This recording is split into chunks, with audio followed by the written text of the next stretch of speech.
தரணி வாழ் தமிழர்களின் இதய ஒலி தமிழன் 24.com. எகிறிய டொலரின் விலை, அத்தியாவசிய பொருட்களின் விலைகளில் ஏற்பட்டுள்ள திடீர் அதிகரிப்பு. கழுத்து நெரித்து கொல்லப்பட்ட யாழ் பல்கலை விரிவுரையாளர் அறிக்கையில் அம்பலம். யாழில் சீதன கொடுமையால் இளம் குடும்ப பெண் உயிர் மாய்ப்பு. யாழில் பெண்ணுக்கு 7 வருட கடூழிய சிறை, மேல் நீதிமன்றம் அதிரடி.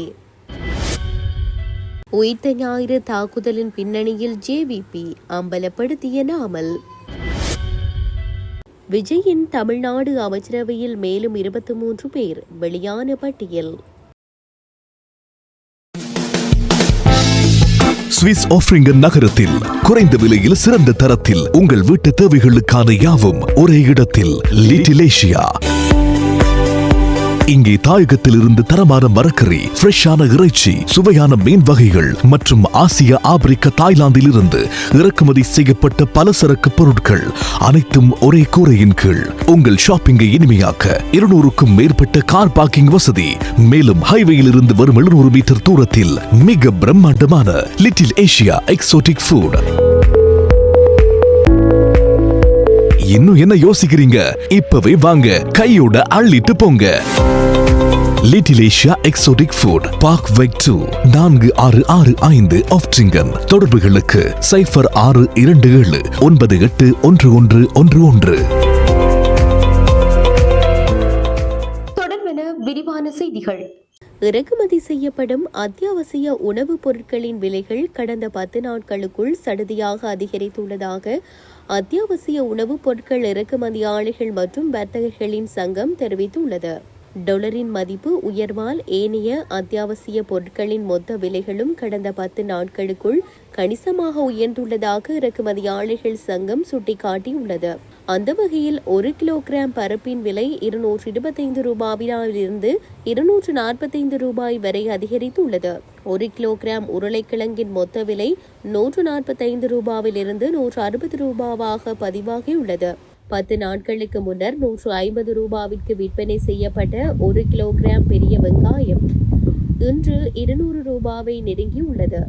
அதே நேரம் 1 கிலோகிராம் காய்ந்த மிளகாயின் விலை 900 ரூபாவிலிருந்து 1000 ரூபாவுக்கும், வெள்ளைப்பூண்டு 1 கிலோகிராம் 350 ரூபாவாகவும் உயர்ந்துள்ளது. மேலும் இறக்குமதி செய்யப்படும் அரிசி வகைகளின் விலைகளும் கடந்த 10 நாட்களில் கணிசமாக அதிகரித்துள்ளன.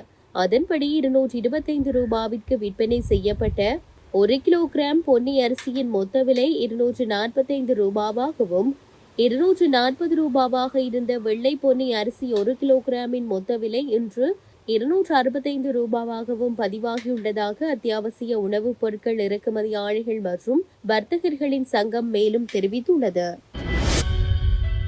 யாழ் பல்கலைக்கழக விரிவுரையாளர் தயாளினி திலீபன் கழுத்து நெரிக்கப்பட்டு கொலை செய்யப்பட்டமை சட்ட வைத்திய அதிகாரியின் அறிக்கையில் உறுதி செய்யப்பட்டுள்ளதாக காவல்துறையினர் நீதிமன்றத்தில் தெரிவித்தனர்.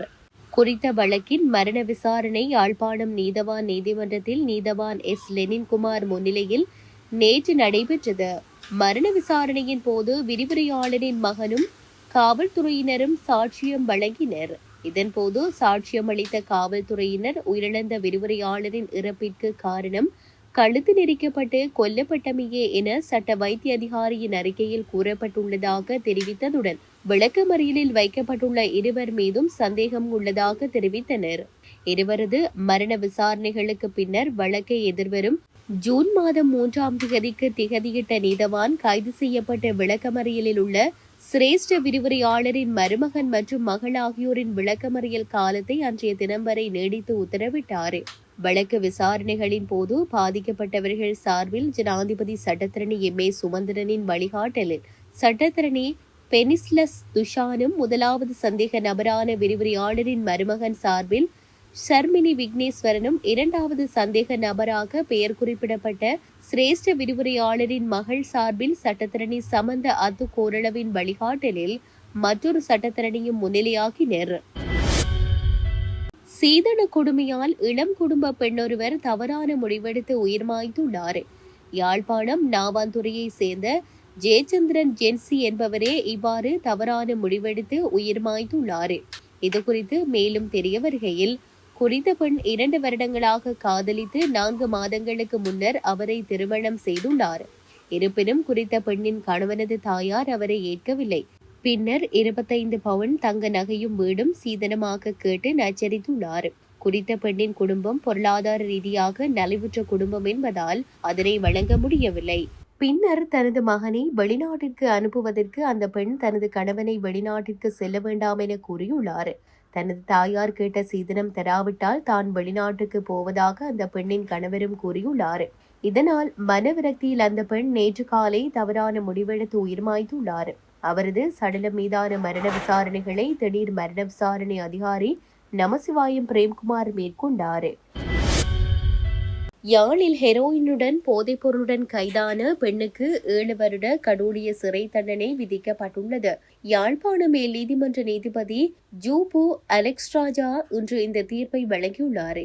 யாழ்ப்பாணம் பொம்மைவேலி பகுதியில் கடந்த 2020 ஜூன் மாதம் 1.475 கிராம் ஹெரோயின் போதைப்பொருள் உடைமையில் வைத்திருந்த குற்றச்சாட்டு சம்பவம் தொடர்பில் கைது செய்யப்பட்ட பெண்ணுக்கு 7 வருட கடூழிய சிறை தண்டனை மற்றும் 1 லட்சம் ரூபாய் தண்டப்பணம் விதிக்கப்பட்டுள்ளது.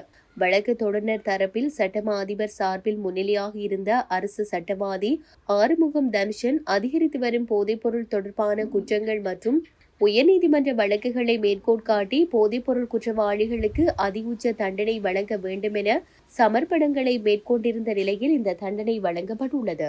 மேலும் தண்டப்பணம் செலுத்த தவறும் பட்சத்தில் மேலும் 12 மாத கால சாதாரண சிறை தண்டனை அனுபவிக்க வேண்டும் எனவும் உத்தரவிட்டார். இதேவேளை கடந்த வாரமும் 1.4 கிராம் போதைப்பொருளை உடைமையில் வைத்திருந்த நபருக்கு 7 வருட கடூழிய சிறை தண்டனை விதிக்கப்பட்டமை குறிப்பிடத்தக்கது. இலங்கையில் இடம்பெற்ற உயிர்த்த ஞாயிறு தாக்குதலை திட்டமிட்டு நடத்தியவர்களின் பெற்றோர்கள் மக்கள் விடுதலை முன்னணியின் தீவிர உறுப்பினர்கள் என ஸ்ரீலங்கா பொதுஜன பெரமுனவின் நாடாளுமன்ற உறுப்பினர் நாமல் ராஜபக்ஷ தெரிவித்துள்ளார். உயிர்த்த ஞாயிறு தாக்குதல் தொடர்பான விசாரணை நடவடிக்கைகளை தற்போதைய அரசாங்கம் தீவிரமாக அரசியலாக்கி வருவதாகவும் இந்த ஒட்டுமொத்த சம்பவத்தின் கடைசி நூல் மக்கள் விடுதலை முன்னணி வசமே உள்ளது என்பது தற்போது தெளிவாகி இருப்பதாகவும் அவர் மேலும் சுட்டிக்காட்டினார். ஊடகவியலாளர்கள் எழுப்பிய கேள்விகளுக்கு பதிலளித்த போதே நாமல் ராஜபக்ஷ இவ்வாறு குறிப்பிட்டார். இங்கு அவர் மேலும் தெரிவிக்கையில், பிள்ளையானை பார்ப்பதற்கு நான் சிறைச்சாலையின் சுவரை தாண்டி குதிக்கவில்லை. சட்டப்பூர்வமாக ஆவணங்களில் கையெழுத்திட்டு தான் பார்க்க சென்றேன். அந்த நேரத்தில் சிறைச்சாலை அதிகாரி ஒருவரும் அருகில் இருந்தார். அது ஊடகங்களிலும் ஒளிபரப்பப்பட்டது. நிலைமை இப்படி இருக்கையில் பொதுமக்களின் பணத்தை செலவழித்து பிரான்சிற்கு சென்று நாமல் பிள்ளையானை பார்க்க சென்றாரா என்ற வாக்குமூலம் எழுதுவது பொது பணத்தை துஷ்பிரயோகம் செய்யும் செயலாகும். நல்லாட்சி அரசாங்க காலத்தில் பிள்ளையான் அரசியல் கைதியாக வைத்திருக்கப்பட்டிருந்த போது நாட்டின் பயங்கரவாதத்தை முடிவுக்கு கொண்டுவர பிள்ளையான் செய்த அர்ப்பணிப்பிற்காக முன்னின்று பேசுவதற்கு நாம் இருமுறை யோசிக்க போவதில்லை. உயிர்த்த ஞாயிறு தாக்குதலின் கோப்புகளை மூடிமறைத்து அதிகாரியை பதவி உயர்வு வழங்கி அதே அதிகாரியை அனுப்பி வாக்குமூலம் எழுதி வாங்குகின்றனர். இந்த தாக்குதலை திட்டமிட்டு நடத்தியவர்களின் பெற்றோர்கள் மக்கள் விடுதலை முன்னணியின் தீவிர உறுப்பினர்கள். தாக்குதல் நடத்தியவரின் தந்தை மக்கள் விடுதலை முன்னணியின் தேசிய பட்டியலில் இருந்த ஒரு நபர். தாங்கள் ஆட்சிக்கு வருவதற்கு முன்னர் தங்களிடம் இருப்பதாக கூறிய சாட்சிகளை அவர்கள் ஏன் இன்னும் நீதிமன்றத்தில் சமர்ப்பிக்கவில்லை? மிரட்டி வலுக்கட்டாயமாக வாக்குமூலங்களை எழுதி வாங்கி மனித உயிர்கள் இழந்திருக்கும் நிலையிலும் அதன் அடிப்படையிலும் முன்னாள் ஜனாதிபதியிடம் வாக்குமூலம் பெற முயற்சிக்கிறார்கள். இதிலிருந்தே இந்நாட்டின் சட்டம் யாருடைய தேவைக்காகவும் யாருடைய அரசியல் நிகழ்ச்சி நிரலுக்காகவும் செயற்படுகிறது என்பது தெளிவாக புரிகிறது என தெரிவித்தார். தமிழ்நாடு அமைச்சரவை விரிவாக்கம் இன்று நடைபெறும் நிலையில் 23 பேர் கொண்ட அமைச்சர்களின் பட்டியலை ஆளுநர் மாளிகை வெளியிட்டுள்ளது.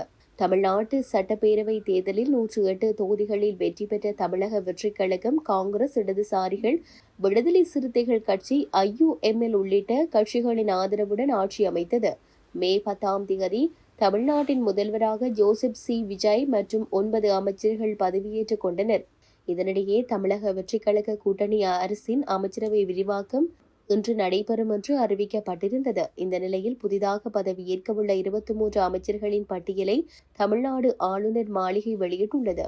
புதிய அமைச்சர்கள் பதவியேற்பு விழாவில் தமிழக வெற்றிக் கழக ஆதரவு கட்சி தலைவர்களான திருமாவளவன், சண்முகம் மற்றும் வீரபாண்டியன் ஆகியோரும் வருகை தந்துள்ளனர். முதலமைச்சர் விஜய் தலைமையிலான அமைச்சரவையில் பட்டியலினத்தை சேர்ந்த 7 பேர் பதவியேற்றுள்ளனர்.